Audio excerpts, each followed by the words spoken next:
All right. Welcome, everyone, to the launch event for When a Stranger Comes to Town. I am not Alex Segura. I play him on your computer screen, though. And it is my pleasure to introduce to you Michael Corita, who edited this amazing anthology, and he, in turn, is going to chat with some of the authors today.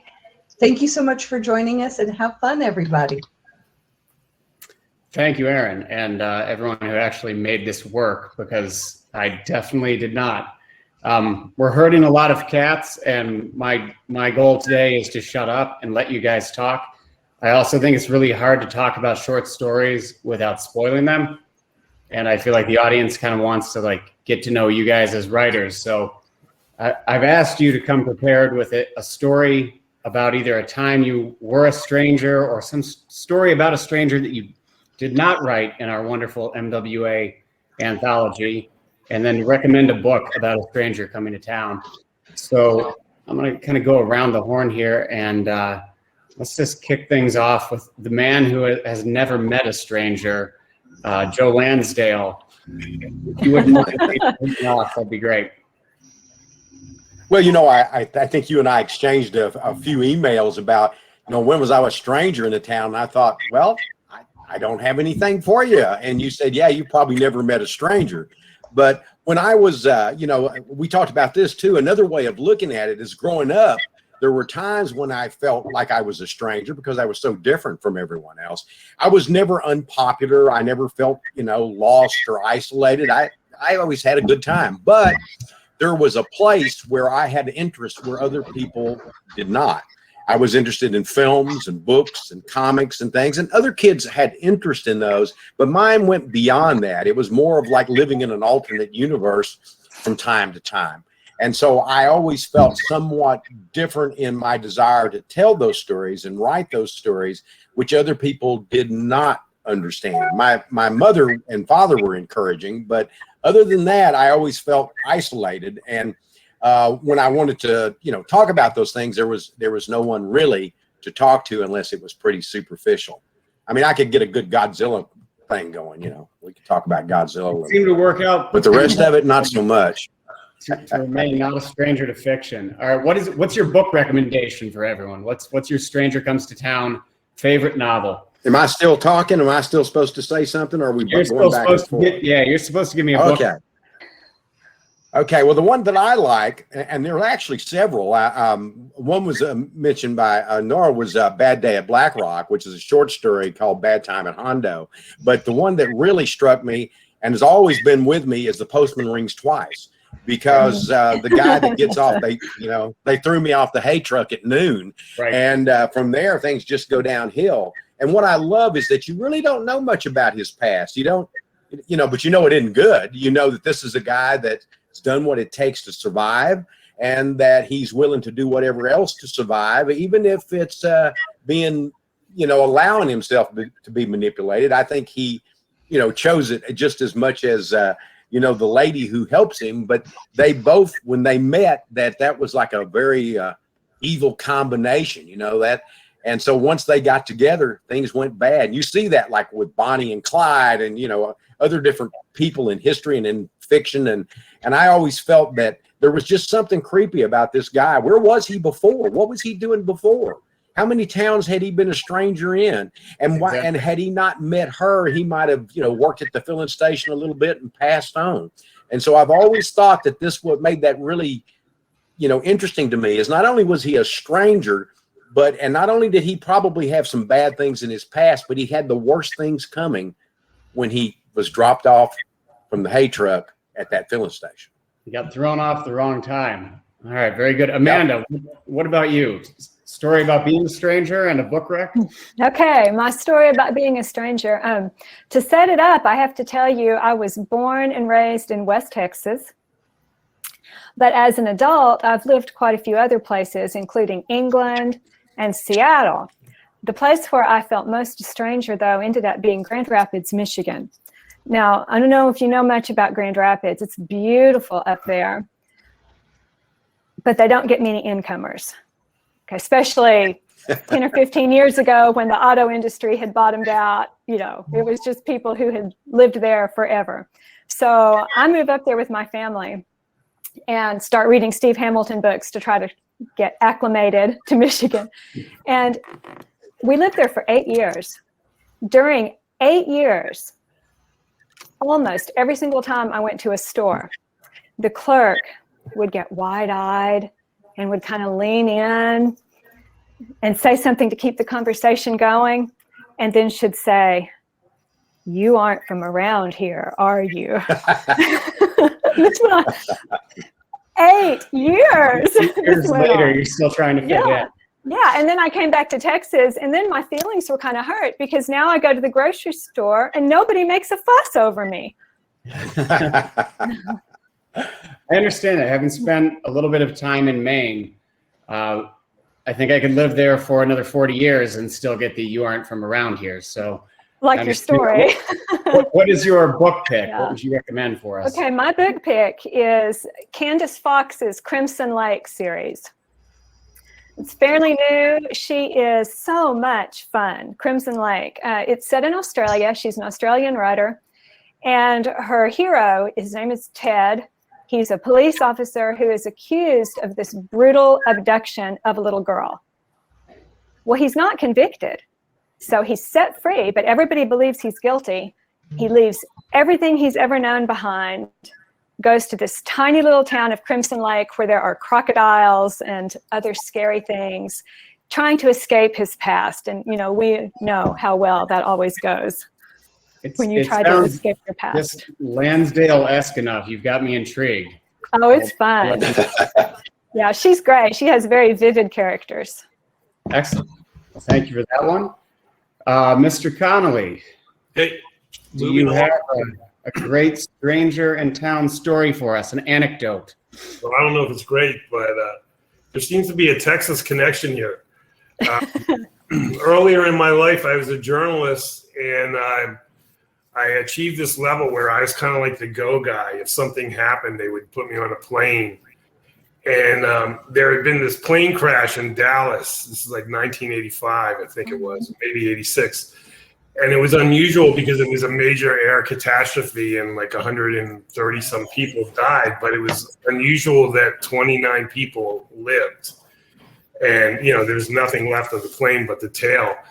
And so I worked for a magazine that was part of a newspaper, and they said, we're going to do a big feature on how these people have fared, the survivors, how they have fared in the past year, and get their stories on how they survived, what happened to them, the whole deal. And so me and two other reporters kind of split up the names, and we had to find them. And so one time I went to, I think it's a small town. Joe, you tell me. Denton, Texas. Hey, I live there. Yeah, reasonably. It's much bigger than where I am, but yeah.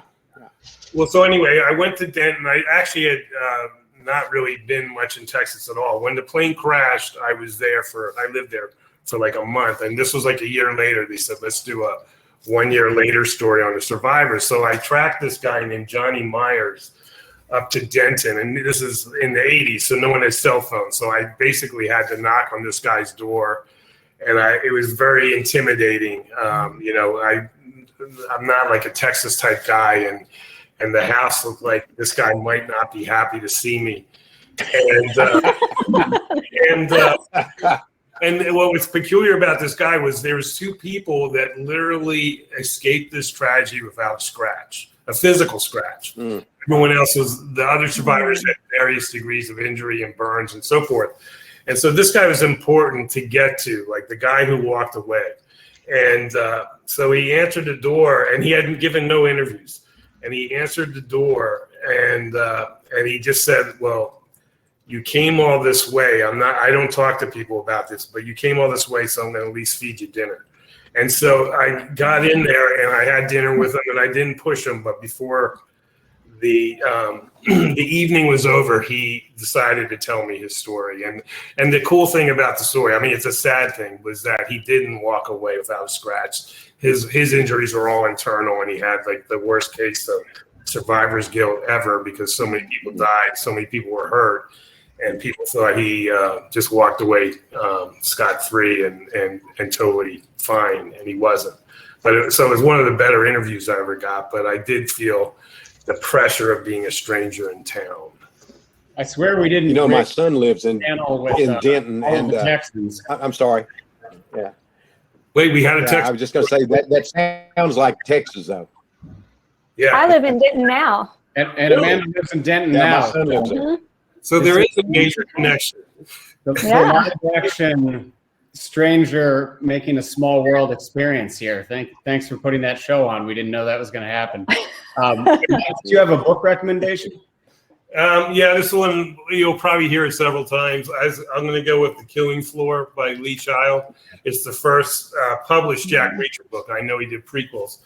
But when you think it was like an Englishman who wrote this, it's also a stranger author comes into town story. You know, it's about a guy who gets off the bus in Georgia and, you know, goes to get something to eat. And next thing you know, he's accused of a murder by a corrupt sheriff. So it's the classic, hey, we got a stranger in town. Let's throw him in jail. And anyone who knows anything about Reacher knows where it goes from there. And you know, it was when I read that book, I read it as soon as it came out because a lot of people were talking about it. It was very clear that we'd be hearing from Lee Child for many years to come. I didn't know if it would only be Reacher stories, but it was a really grand, I think, introduction of a great writer. And you're right. Not only was he writing that from overseas, but he's also sneaking around under an assumed name, like the prototypical stranger in town. You had to keep an eye on it. Yeah. And we have been all these years. Well, thank you guys. I want to thank you for giving up some of your time tonight to support MWA. I should have mentioned earlier, a lot of the proceeds, most of the proceeds of this book go towards scholarships and a chance to support new writers, new voices, and that's hugely important to all of us. So thanks for making your contributions, and thank you guys for making Deadline too. I really appreciated that. You're just being nice. I never made Yeah, none of you made Deadline. All right. I'm usually early. I just want to point that out. It's a difference between Michael and I. I'm usually early. All right. Thank you very much. And I don't know what magic will happen to make you disappear and new people appear, but I think three more victims, right? that's right. So I'm still here. Maybe I tell my story again. No, I'm supposed to click off. Sorry. See, I don't even follow instructions.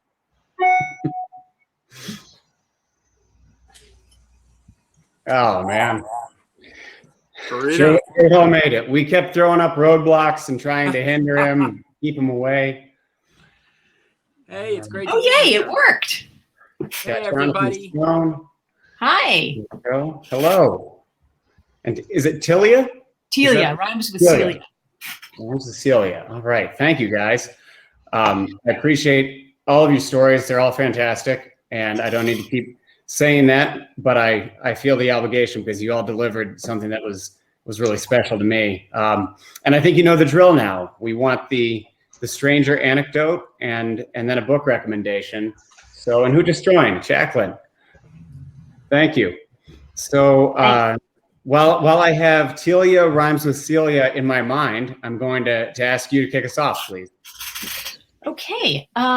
So I actually had trouble narrowing down a time for being a stranger coming to town because my dad worked for the State Department. So K through 8, I went to 6 different schools on 3 continents. So I never wasn't a stranger in town. But I thought about this one time when I was in grad school. And, as a prelude to this, you need to know, crucial fact here, I am Jewish. Okay, so keep that in mind. And I was going to grad school at Harvard, and I had a boyfriend who was also going to grad school at the University of Southern Mississippi. And it happened that we were both taking Shakespeare classes at the same time. And so I went down to Southern Mississippi to visit him. Given that I told you to remember I am Jewish, you only get one guess as to which Shakespeare play they were reading. Okay. Great.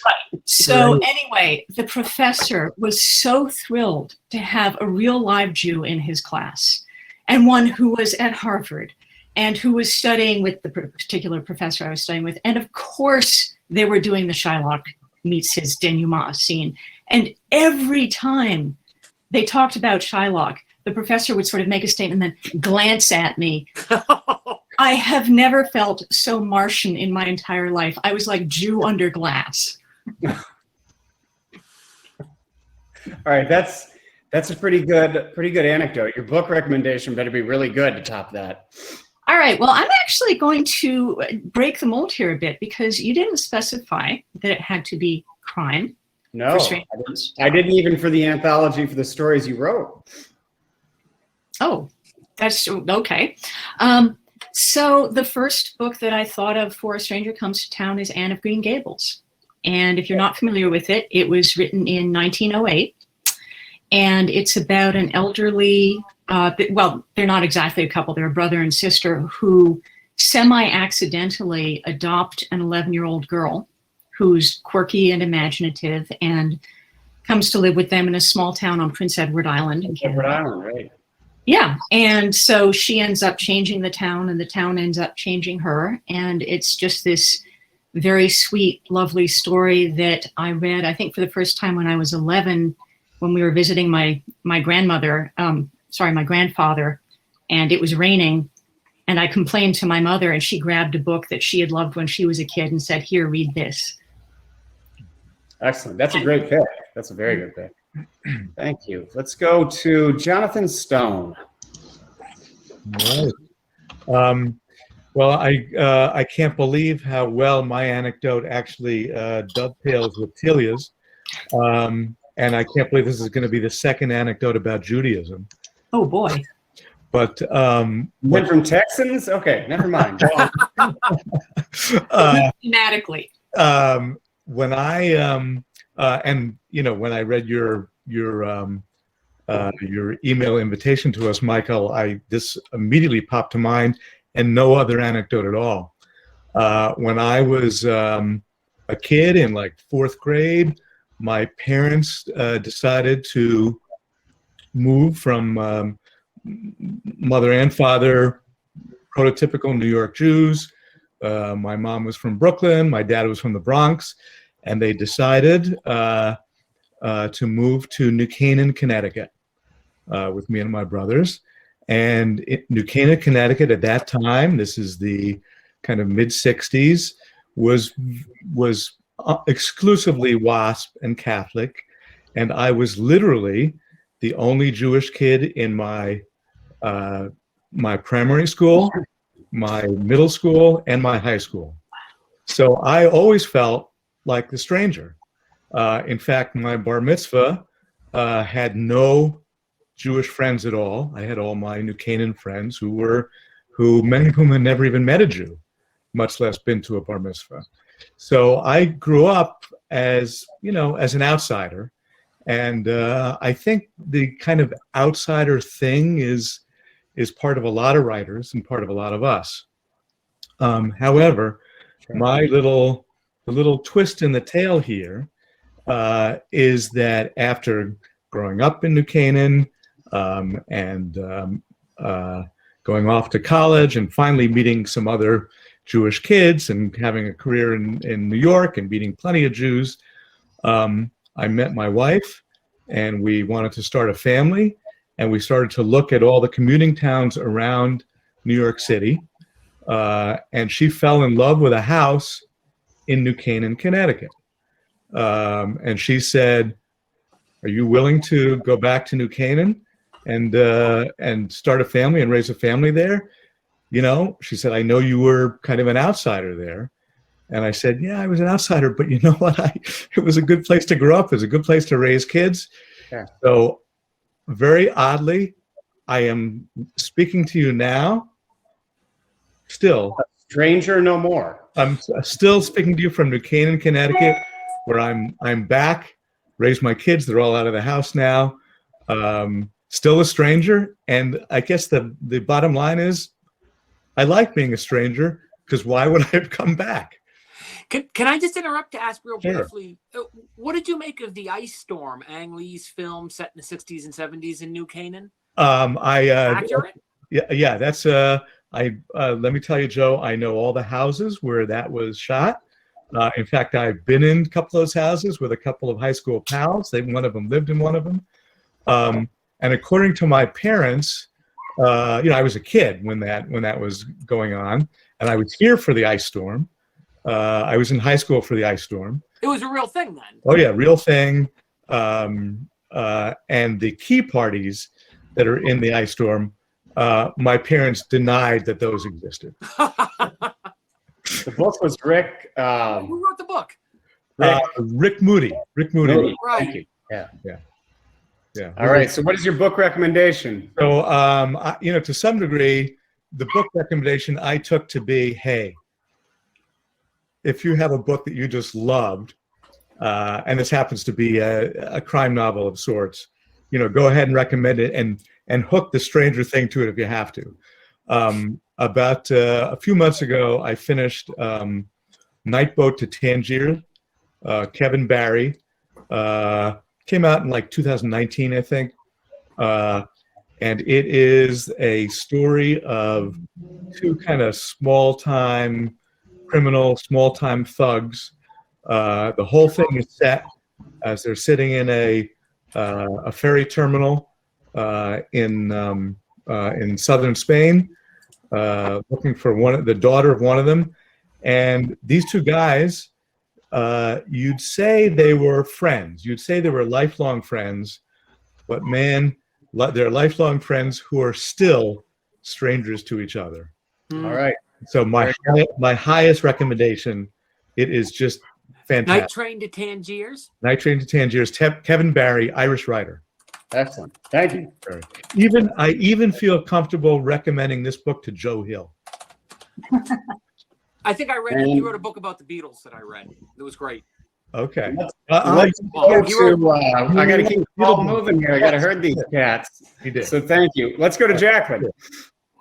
You're not going to believe this, but Oh, boy. I have another Jew out of water story.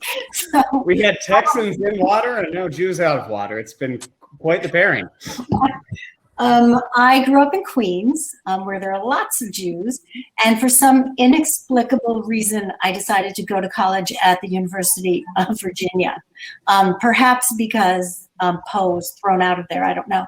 But the first day, so my parents decided to make a road trip out of the whole thing. So we drove, we're having a pretty good time. And when we got to the suite at the school, I walked in and there was a giant Confederate flag on the wall, which hit me in the face almost like a blow.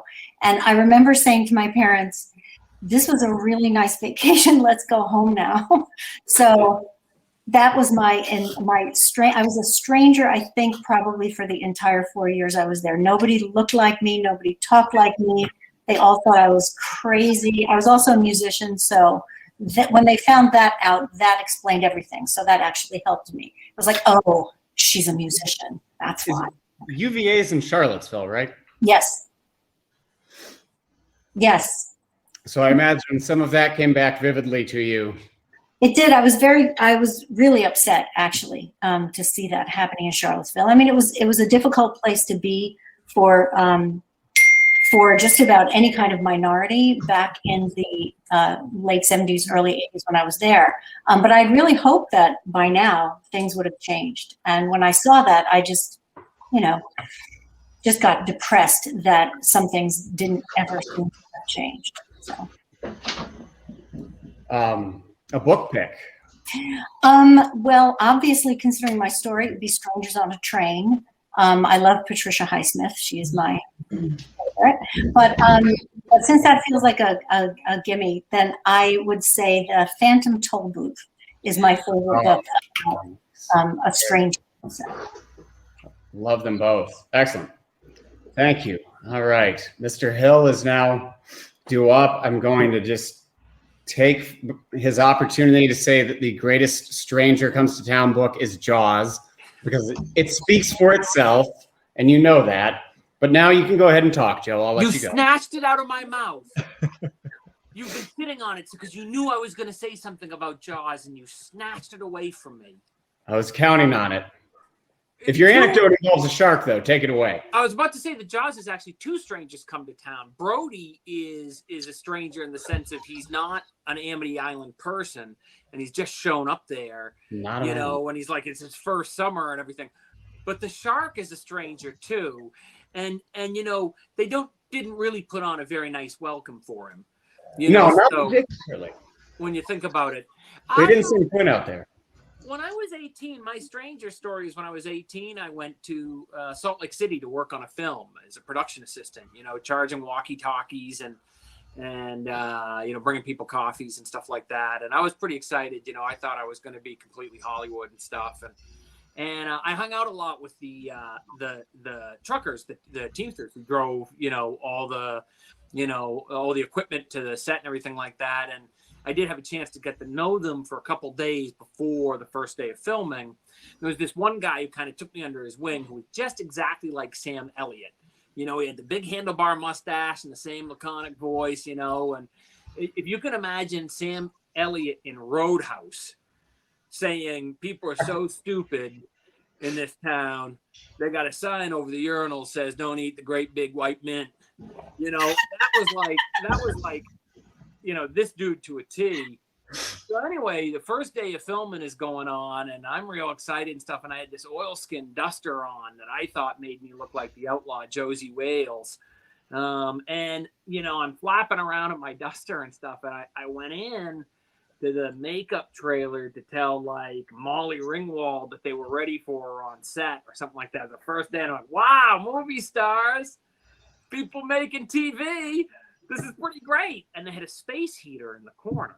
And I just sort of stood over there watching like movie magic for a couple minutes. So then I walk out. It's 5 a.m. It's completely dark. And I started to see this flickering light behind me. And I'm like turning around, and no matter which way I turn, the flickering light is always right behind me. It's like a UFO experience or something. Then this Sam Elliott trucker dude goes, hold on, Joe, you're on fire. And suddenly these 5 guys tackle me, and they're yanking me back and forth like a puppet. And they drag me out of my duster. It turned out I had backed up into the space heater, and the duster had ignited from the tail all the way up to the collar of my coat. And when they pulled me out, all that was left of it was the collar of the coat and the sleeves. And the whole back of the coat had ignited. So that was how I said hello to Salt Lake City. And you were properly introduced to the Hollywood experience too. Exactly. They bring you in, they set you on fire, they send you out. Yeah, it was pretty. I was the one-man pyrotechnic department for that morning. So. All right. I could have taken that as a sign that my future in the film business was far from assured. All right, give us a book. What's a recommendation? I'm actually going to give you 2 for the price of 1. One of my favorite books is called The Thousand Autumns of Jacob de Zoet by David Mitchell, and it's the ultimate stranger comes to town story. It's about a Dutchman named Jacob de Zoet in 1799 who arrives at the Japanese trading post of Dejima, which had been completely closed to the west. It was in Nagasaki Harbor, but they decided to open it just a crack to the Dutch. And so he shows up there to do some trading and some diplomacy, and in the process runs afoul of the local 1,000-year-old vampire. So it's just an amazing, transcendent, beautifully written book. Great stranger comes to town story. Another stranger comes to town story, though, that I really like is called Those Who Wish Me Dead, which is about 2 brothers. It's about 2 brothers, the Blackwell brothers, who were looking to spend some time together as brothers and reunite a bond. And they also want to connect with an old friend of theirs, spend some time with this old friend in the woods, a kid named Connor, who's much younger than them. So they go after Connor, and actually Connor is not looking forward so much to the get together. So he actually ducks out on him and hides in the wood. Hijinks ensue. Fun for the whole family. Very, very funny book. Very lighthearted. I can't recommend it. I forget the author's name, but can't recommend it highly enough. He's a hack. Well, thank you, sir. I appreciate it. Have a great night. Take care. Everyone. Bye. Thanks for being here. Alfred Burke. Am I the stranger who came to town? I logged in too early. That was I great. crashed the former party. And we have, wow, a surprise guest, Lisa. Hi, Thank you.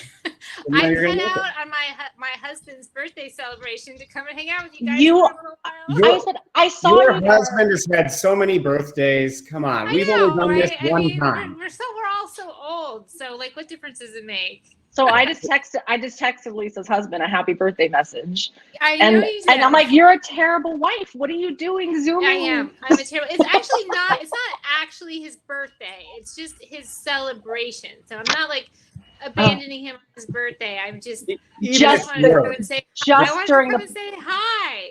This is His the MWA 30th loyalty we want to birthday. see. All right, then we have Elaine. Hello, Elaine. Can you hear me? Excellent. And Amelia, I'm Yeah. mispronouncing your name. Yep, that's right. Amelia. There we go. All right, let us start with Amelia because you have the green square floor. No pressure. No pressure. Yeah.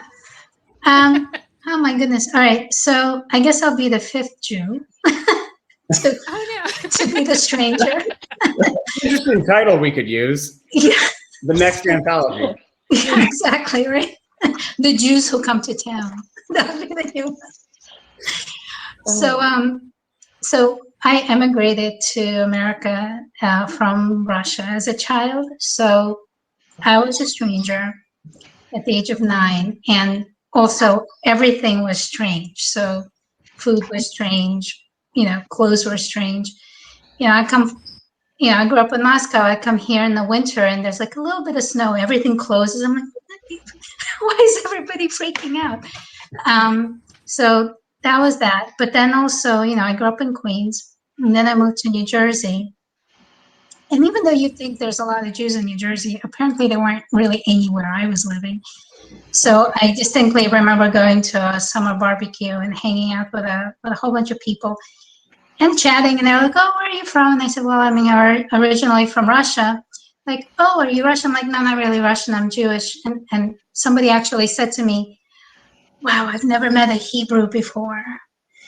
And I'm like, and I was like, well, first time for everything. So anyway, that's my You're welcome stranger. to What? Yeah. Yeah, that never ends being strange. And what book pick do you have for us? So my favorite one is American Gods, which by Neil Gaiman. And I love it because not only is there like an actual stranger that appears in the main character's life, like a Mr. Wednesday, but the premise of the book is that when everybody emigrated to America, they kind of took their gods with them, but the old gods stayed in the old world, and they kind of split off and new versions of them came to the new world. So they're American gods. I love that book. It's also one, as a reader, I absolutely loved it. And as a writer, I found it intimidating because the concept is so broad. It's bringing in so many different things. And then on a micro level, the execution is just excellent too. It's beautiful. I read it a few times, and I have to say that the TV adaptation did not live up to it. So well, TV, come on, we're here for reviews. Yeah. Thank you very much. Let's put Lisa on the spot here. Do you have a story about a time you bailed on your husband's birthday that you would like to share with us? No, I don't, and I'm woefully unprepared for this. So I'm gonna just I'll probably just like ramble on for a few minutes about feeling like a stranger, like all my life. I mean, I think that's a theme that's kind of come up again and again. I think that's probably the condition of most writers. Like my parents moved constantly when I was a kid, so I was always the new kid, and I was always on the outside. Always felt like I was on the outside looking in. And like I think that's the reason I'm a writer, because it was really like the first place I ever felt like at home was like on the page, in the pages of somebody else's book or in the pages of whatever I was writing. And so I think it's kind of like the feeling of being a stranger or being like in the margins on the outside, I think is like kind of the natural condition of the writer. Yep. But once I was a stranger as I walked into a bar in Key West called Sloppy Joe's. And Sloppy I Joe. was there. I still have a Sloppy Joe's. t-shirt. Exactly. This is a happier stranger story. Like I walked into a bar and in Sloppy Joe's in Key West, and that's where I met Jeff, my husband. And so usually, you know, the relationships that start at Sloppy Joe's are like a little bit more short term. I don't know anything about that, but I'll take it. Oh no, you wouldn't. Of course not. And but we've been married for 20 years, so I think it's probably going to work out. Until that fateful birthday. Exactly. Until today, when I walked out on my husband's birthday celebration to do a Zoom with my friends.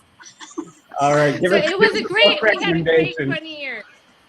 And then get the hell out of here. Back where you belong. What's your book pick? I'm going. Okay, so I think that I had to choose between two that are sort of like my favorite stranger stories, and I think I'm going to go with Rebecca by Daphne du Maurier. You know, because that is like sort of, I feel like that was one of my earliest influences as a thriller writer. You know, it's like kind of this ordinary girl sort of thrust into extraordinary circumstances, and the new Mrs. De Winter arrives at Manderley, and she can barely even find her way at all because of the specter of Rebecca. And it's about how it's like just about her sort of evolution into that role and the big mystery at the heart of it. And it's just like such a great thriller and like such a female centered story, and it's been one of my favorites forever. With maybe the greatest opening sentence of all time, too. Yes. Last night. Thank you very much for joining. I was not going to hold it against you if you missed it, so thank I appreciate you. Thanks, guys. Elaine. Yes, my sister and I went to London, and we decided to take a red eye. Then when we got there, we couldn't get in our hotel room. And so we said, okay, let's go to Charles Dickens' house. So all this time I had been so enthralled with the trip and seeing all the sights that I hadn't paid attention to the people. Well, every single person was wearing a black coat and black shoes, except for me. I had on a bright green jacket and white sneakers. So they really knew I was a stranger come to town. You announced it loudly and visually. Right. And my book, I'm going to take a little bit of literary license here. I love Michael Robotham, an Australian writer, and he wrote something called The Suspect, which is a psychologist who's called in to help investigate a crime, and it turns out he's got a connection to the victim.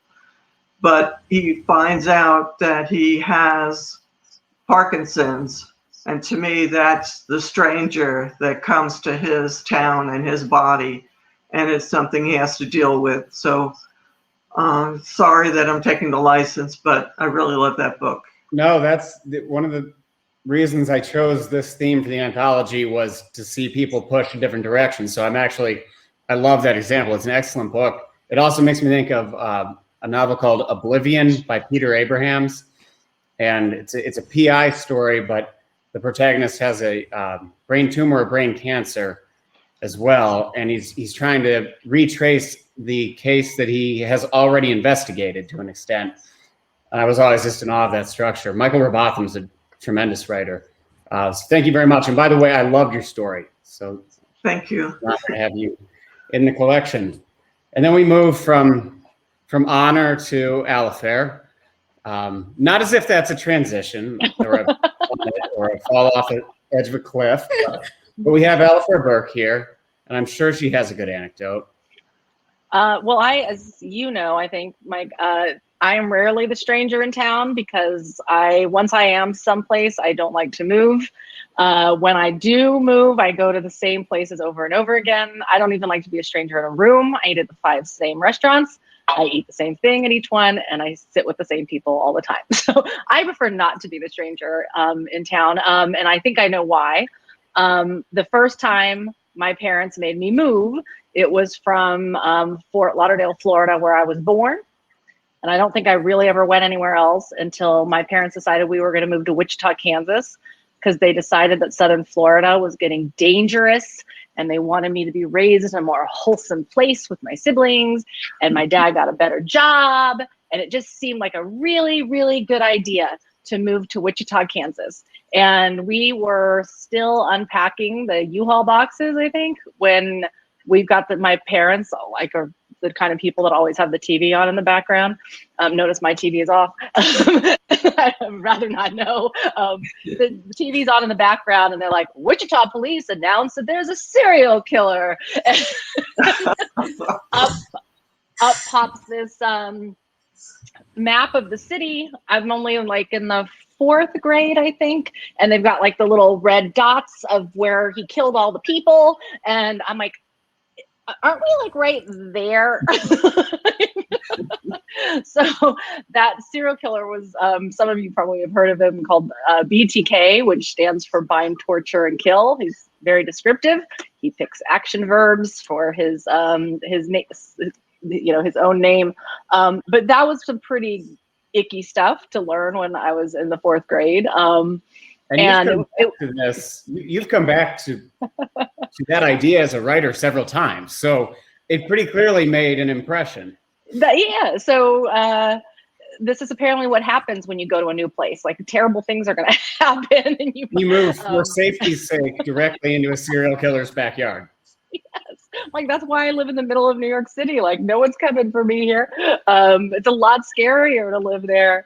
But yeah, and my parents did not shield me from any of that. Like, it's not, Lisa's like such a good mom. If something came on, like where they started talking about people hog tying women and strangling them to death while your daughter was in the room, you might get up and turn off the TV. Your dad's like, turn it up, I can't hear. My dad is like, who do you think did it? Why do you think the police haven't caught him? We turned into amateur profilers, like trying to decide who the BTK was, even though I was like 10 years old. So it may have, I think about that all the time in terms of its influence on my obsession with crime. Like, for those of you who don't know, like, I went to law school thinking I was going to do one thing, but I wound up being a prosecutor. I thought I would never write novels because that's what my dad does. I wind up writing crime novels. Like, I'm all crime all the time. And I do always kind of trace that back to like growing up in such a weird atmosphere where they had this serial killer who was active and, undiscovered or at least uncaptured for like 30 years. Like, it was like literally having a boogeyman in the neighborhood. But when you were talking to me about The Stranger Comes to Town, I'm like, maybe that's why, like, I just don't leave someplace voluntarily, because my parents were fleeing from some kind of danger they perceived in Southern Florida. Now I'm like, you know what? Growing in Miami would have been pretty cool. Like, I would swim better. Like, don't move. Just stay where you are. It'll be fine. My book, maybe I'm lazy, but it proves Mike's right when he said a lot of literature comes down to stories about a stranger comes to town. The book I happen to be reading right now, you can be jealous of me because it's not out yet, is Dream Girl by the incredibly talented Laura Lippman. And even though someone's not physically coming to town, it's about, it's interesting that she's got a male character, a novelist named Jerry Anderson, and since most of us watching right now are probably writers, and we at least like to read, the main character is a writer, and he's kind of stuck in a hospital bed recovering, and he gets a phone call, like this mysterious phone call from a stranger claiming to be the woman, like the real life version of the lead character of his hit novel. Like it would be like someone calling saying, "I'm Aubrey," and he's like, "There is no Aubrey. I made you up." And she's like, "Well, my name's not Aubrey, but I know that book's about me, and I'm gonna come visit you." And like she kind of like haunts him, sort of, even though he's stuck in this bed, and he wonders whether it's real or not, and who she is, and is she crazy or is he crazy? But just the idea of this kind of unknown person coming in and trying to say that you wrote about her, I thought was pretty fascinating. So I highly recommend it. Excellent. Showing off the It's out art. and Those pre-orders. Well, thank you, it's guys. out in June. Out in June. Out So in when June. you order When a Stranger Comes to Town and you want to add a second book, add that. All right. Thank you. Thank you, Lisa. Thanks, Michael. Bye. Happy thanks. birthday, Jeff Hunger. And then there were two. There were three. Bye. At least we can't get rid of her. Hello, Steve. Hey, how are you? I'm doing well. And is it Smita? It is. And is it just the three of us now? Or are we missing? We're missing Tina. All right. Well, there's no reason to go to radio silence while we wait for her. There she is. Hello, Tina. Hi. I think you guys are running anchor for us here. So I appreciate your patience, and I appreciate the great stories too. You guys had some of my favorites in the anthology. I probably shouldn't admit that, but you did. And I have no grand order here. So let's let Mr. Hamilton lead us off. The two-time Edgar Award-winning. Please. Who was your favorite, Mike? Come on. That's absolute favorite. I thought the intro that I wrote was sensational. All right. Yeah, you're right. You're right. Fair enough. Fair enough. Well done. Also, thanks to Amanda for that shout out to Michigan early in the show here. That was yeah, it didn't sound like your books helped her acclimate, but no, they did. Although I actually live in New York now, but Michigan is certainly where I'm from. But you're talking about being a stranger. The one time I think, Elaine talked about going to London. I think anybody who's been there as an American, you can relate to feeling like a stranger in a place where they speak the same language, and yet you feel so out of sync with everything. It doesn't help that you always have jet lag, when you get there. But the last time Julie and I were there was for that. It was for the Dagger Awards, which is on TV. So we go to the Grosvenor Hotel, and it's on TV, and it's all like all the press is there, and they got the cameras, as calling your name to take a picture and stuff, like you're a big shot, but you're not. You're just a writer. It's like Idris Elba was there, so he's a big shot. They should be taking his picture, but it was such a strange experience to be there. But just to put a little twist on it, we were in the hotel, and the next morning after the awards, we step out of our hotel room into a crime scene. There was a murder in the hallway right outside our door, straight up murder, no joke. And it was right outside our door that night while we were sleeping in our dead kind of, jet lag sleep. Somebody had been killed just a few feet away from us, and we walked right into the crime scene. And of course, because they're British, they act like it's no big deal. Like it's not going to get in their way. You just step aside, and everybody's like, "Oh, it's okay. They're just doing their work there." They got their whole crime scene suits on and the booties and everything, and they're dusting for fingerprints, and you're just supposed to walk around it like it didn't happen. Any details of it? Manner of death? No, I never found out what happened, other than it wasn't us that got killed. So, and that is to the reader's benefit. Well, thank you. Book recommendation. Book recommendation. I'm surprised nobody has said it yet, but I think the ultimate Stranger Comes to Town book is Heart of Darkness by Joseph Conrad. And Marlo has an even worse experience than I did in London, I think, and going to Africa and looking for Kurtz, and I think that's the ultimate. Yeah, for that kind of story. Absolutely. All right, Tina. My stranger story. Well, like so many of you, I've moved quite a lot. Am I having reverb? Just a little bit. Okay. You sound all right to me. Okay.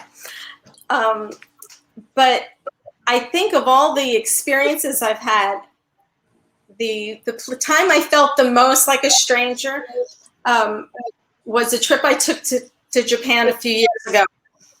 I'm very lucky because my son lives there and I get to go very often. But this one year that I went, he was so busy, he couldn't show me around, couldn't do anything. So I was basically on my own.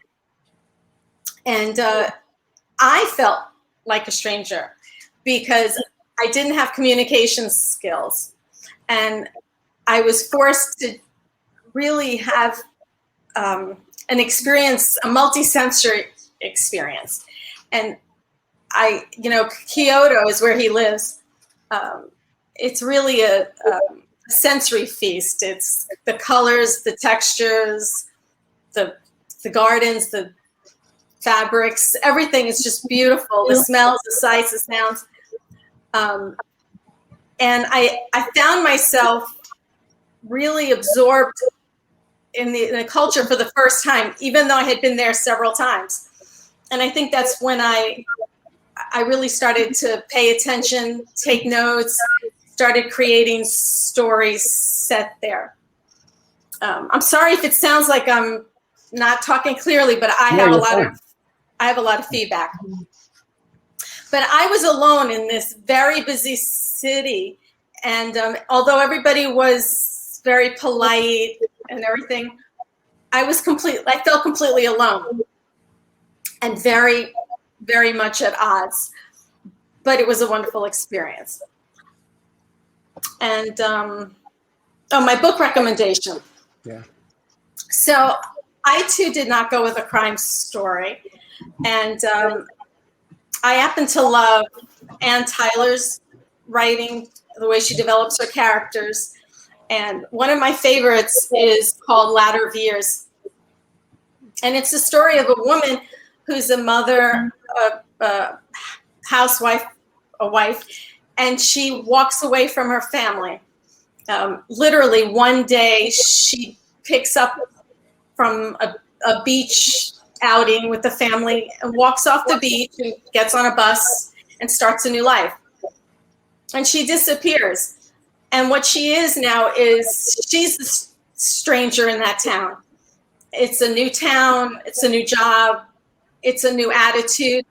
And she's also a stranger to herself because she's never taken any time to understand who she is. And this is the time she's doing that, where she's getting to know who she is. And Ann Tyler, if you're familiar with her work, beautiful prose. She covers serious topics, but with humor. So funny though too. Yeah, there is some humor. And the opening of this book shows you how much a stranger she was, even in her own family. It starts with the press release for the missing woman, and the family can't decide the color of her eyes, how tall she is, what she was wearing the day she disappeared. And that hooked me into the story immediately, that they really didn't know her. They just knew her in her role. Anyway, it's a beautiful story. I hope everyone's been writing down these recommendations because we've had some really good books included. So thank you very much. And Smita, it is, well, I guess I have to close out. So I was going to say it is somehow your burden to end the show, but that's mine. So we'll kick it over to you. I absolutely loved your story, and I'm looking forward to hearing your recommendation and anecdote here. Okay, great. So I lived in New York City for a couple of years when I was working on my MBA. And since I was studying finance, all of my internships were in investment banking, which meant that I worked a lot of really long hours. And some nights I wouldn't get home until 1 or 2 in the morning. The banks where I worked were really nervous about sending their interns, especially their young female interns, back home at that hour of the night alone. So they usually put us in a company car. Invariably, which was dark and flashy and sometimes stretch. So that's how I showed up at my grad school apartment 1 or 2 times a week. Sometimes my neighbors were up and they'd see me, but they never talked to me. And I figured, oh, it's late, it's fine. 2 years go by and it's graduation day. And a whole group of neighbors is sitting outside the apartment building, and they see me walk out with a cap and gown, and they finally talk to me and they say, where are you going dressed like that? So I say, I'm graduating today. And they look at me and they say, you're a student? And I nod. So they think about it for a second. And then one of them says, well, we've seen you get out of those big black cars dressed the way that you were. And so we just thought you were a prostitute. And what they meant by dressed the way you were is I was wearing heels and a skirt that came just above my knee. And I tried to convince them that no prostitute would be caught dead in my clothing and that this is just the way the people in my industry dress, but they weren't having any of it because they proceeded to tell me, and you are the only prostitute that lives in our building. So I just want to say for the record that even though it's been a few years, that's the name under which I write. And in case they're watching, even though my story in this anthology mentions the flesh trade, it is not coming from personal experience. So I just want to put that on the record. It's not a memoir. It's not a memoir. Oh, God. All right. That's fantastic. Thank you for that one. And book recommendation. My book recommendation, I think I'm the third person to mention an Australian author. I don't know if you can see this, but it's Shantaram by Gregory David Roberts. And it's fantastic because it's supposed to be mostly autobiographical, but it's wild. It opens on the main character, Lynn, who is a heroin addict and a felon and an escaped convict from an Australian prison. He happens to land in Bombay. And even though the name means man of peace, he's taking part in some drug deals and some smuggling. And he's putting the biggest madam in Bombay, not my madam, a different madam, out of business. And it just goes on. And you keep thinking, can this possibly be factual? But the whole time you're hoping, I hope it is, because I've never met anyone like him. So Gregory David Roberts. Great recommendation.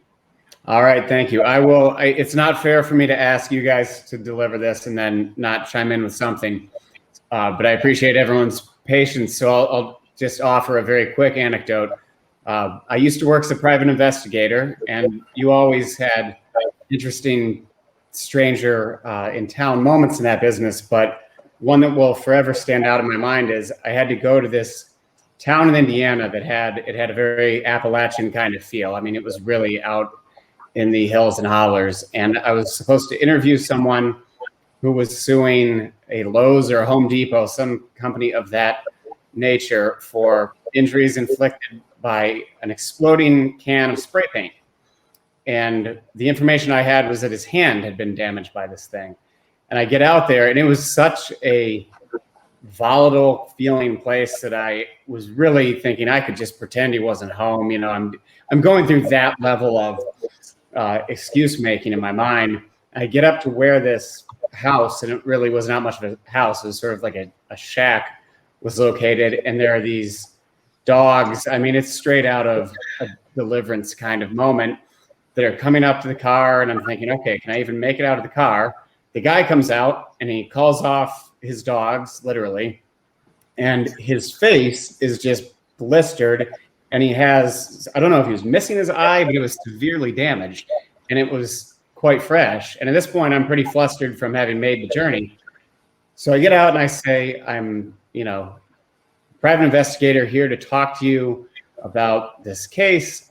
And I said, and the damage to your face and eye.